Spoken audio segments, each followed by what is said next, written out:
கடந்த சில நாட்களாக நாடு முழுவதும் இண்டிகோ விமான சேவை பாதித்து வரும் நிலையில் டிசம்பர் 10ஆம் தேதி வரை சிக்கலான சூழல் நிலவும் என தகவல் வெளியாகியிருக்கிறது. மேலும் விவரங்களை செய்தியாளர் பாரதி ராஜா வழங்கிட கேட்கலாம். பாரதி ராஜா, வணக்கம். இதுகுறித்து இண்டிகோ விமான நிறுவனம் தரப்பில் ஏதேனும் தகவல் தெரிவிக்கப்பட்டதா? முழு தகவலை சொல்லுங்க. ஏற்கனவே நேற்றைய தினமே இண்டிகோ நிறுவனத்தின் சிஓ பகிரங்கமாக மன்னிப்பு கேட்டிருந்தார். இந்த சேவை பாதிப்பு குறித்து கடந்த 4 நாட்கள்ல இண்டிகோ நிறுவனம் எப்போதுமே சந்திக்காத வகையில 2000க்கும் அதிகமான சேவைகளை ரத்து செய்தது. இதுதான் அந்த விமான வரலாற்றிலே அவர்களுக்கு 20 ஆண்டு வரலாறு இருக்கிறது. அந்த 20 ஆண்டு வரலாற்றிலே இவ்வளவு அளவிலான ரத்துக்கள் இது முதல் முறை என்பது குறிப்பிடத்தக்கது. அதற்காக பகிரங்கமாக மன்னிப்பு கேட்கப்பட்டிருந்தது. விரைவில் இதெல்லாம் சரி செய்யப்படும் அப்படின்னு நேற்று கூட சிஓ சொல்லியிருந்தார். ஆனால் தற்போது வந்திருக்கும் தகவல் படி வரும் 10ஆம் தேதி வரை, டிசம்பர் 10ஆம் தேதி வரை இதே சூழல் தான் நிலவும் என கூறப்பட்டிருக்கிறது. நேற்று கூட மத்திய விமான போக்குவரத்து துறை அமைச்சகம் ஒரு தகவலை வெளியிட்டிருந்தது. அதாவது இன்று முதல் ஓரளவுக்கு படிப்படியாக சீராகும் விமான சேவை அப்படின்னு ஒரு தகவலை வெளியிட்டிருந்தாங்க.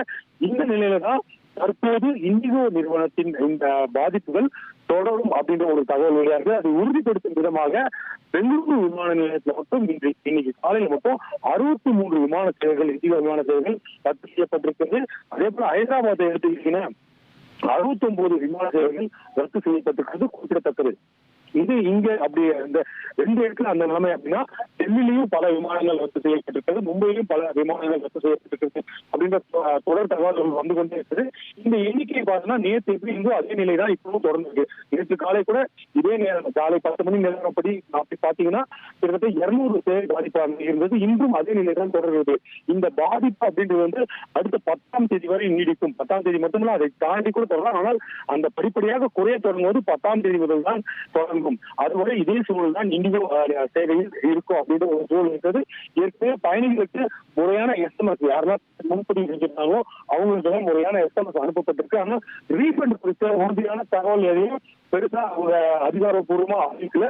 நேற்றைய தினம் மட்டும் யாருக்கெல்லாம் பாதிக்கப்பட்டதோ அவங்களுக்கு மட்டும் முழு ரீஃபண்ட் வழங்கப்படும். அதாவது விமான நிலையத்துக்கு வந்து சேவை கிடைக்காம போனதுனால அவங்களுக்கு மட்டும் முழு ரீஃபண்ட் வழங்கணும்னு சொல்லியிருந்தாங்க. இப்ப முன்பதிவு ரத்து செய்வதற்கு ரீஃபண்ட் வழங்கப்படுமா அப்படின்றத ஒரு கேள்விக்குறியாக இருக்கு. தகவல்களுக்கு நன்றி பாரதி ராஜா.